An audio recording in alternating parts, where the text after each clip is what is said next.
আসসালামু আলাইকুম। আপনারা সবাই কেমন আছেন? আশা করি ভালো আছেন। আমরা আল্লাহর রহমতে সবাই ভালো আছি। আজকে ভিডিওটা শুরু করলাম, মুরগির মাংস রান্না করব, সেটাই আপনাদের সাথে শেয়ার করব। সকালবেলা আগে চুলায় কড়াই বসায়ে এগুলো হচ্ছে কুমড়ার বড়ি, এগুলো তেলে নেব। তেলে নেওয়া হয়ে গেছে, এবার ধুয়ে লবণ হলুদ মাখায় আবার ভেজে নিতে হবে।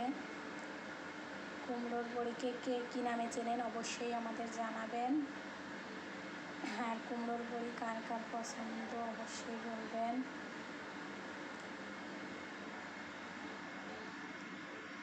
কুমড়োর বড়িটা অনেকে বানাই খায়, আমরা কিনে আনি। কড়াইতে তেল দিয়ে দিলাম, মুদি দোকানে কিনতে পাওয়া যায়, মাঝে মাঝেই কিনে আনা হয়। এবার কড়াইতে তেল দিয়ে দিলাম, তেলটা একটু গরম হোক, লবণ হলুদ মাখায়ে এবার বড়িগুলো লাল লাল করে ভেজে নেব। বড়িগুলো ভেজে রান্না করলে বেশি ভালো লাগে।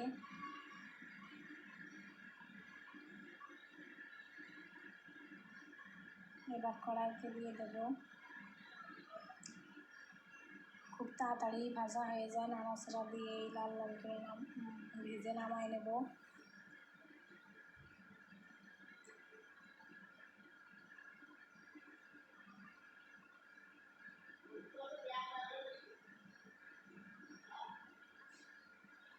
দেখুন কি সুন্দর কালার এসে গেছে।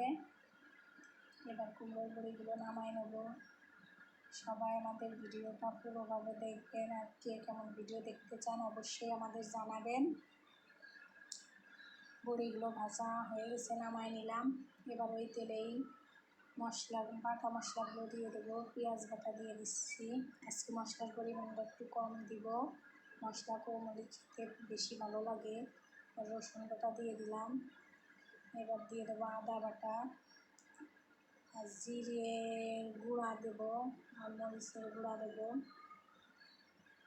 এইগুলোর কাঁচা গন্ধ একটু ভাজা ভাজা করে পরে শুকনো মশলা দিয়ে দেবো। জিরের গুঁড়ো দিয়ে দিলাম, এটা একটু মিশিয়ে নেব, পুড়ে যাবে শুকনো মশলা তো। এবার দিয়ে দেবো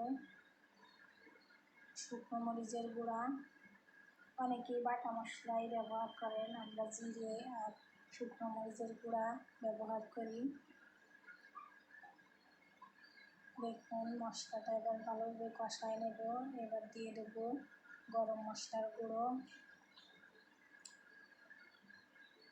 এবার মাংসগুলো দিয়ে দেবো। অনেকে মাংসগুলো ভেজে রান্না করে, ভেজে রান্না করলে অন্য স্বাদ, এভাবে রান্না করলে আরেক স্বাদ। আমার মেয়ে এভাবেই খুব পছন্দ করে, এই জন্য আমি মাংস রান্নাগুলো এভাবেই রান্না করি। আপনারা কীভাবে রান্না করেন অবশ্যই জানাবেন। আর মুরগির মাংসটা আমার মেয়ে বেশি পছন্দ করে, এই জন্য প্রায় আমাদের মুরগির মাংসটা রান্না করা হয়। এবার হলুদের গুঁড়া দিয়ে দিলাম, লবণ আগেই দিচ্ছি। এবার আস্তে আস্তে কষায় নেব। এবার মুরগির মাংসটা কষায় নিচ্ছি। যত ভালোভাবে কষানো হবে ততই টেস্টি হবে। দেখুন কালারটা কত সুন্দর হয়েছে।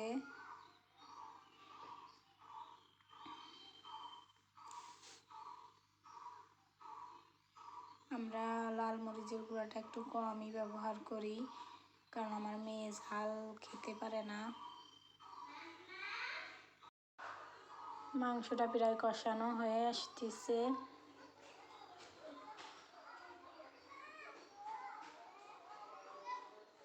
এবার কুমড়োর বড়িগুলো দিয়ে দেব।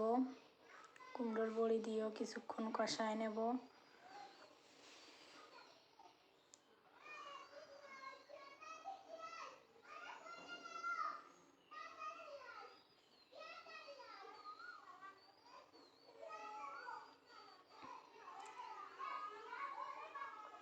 আমাদের ভিডিওটা সবাই দেখবেন, চ্যানেলটা সাবস্ক্রাইব করে দেবেন, লাইক করবেন, কমেন্ট করবেন, শেয়ার করবেন।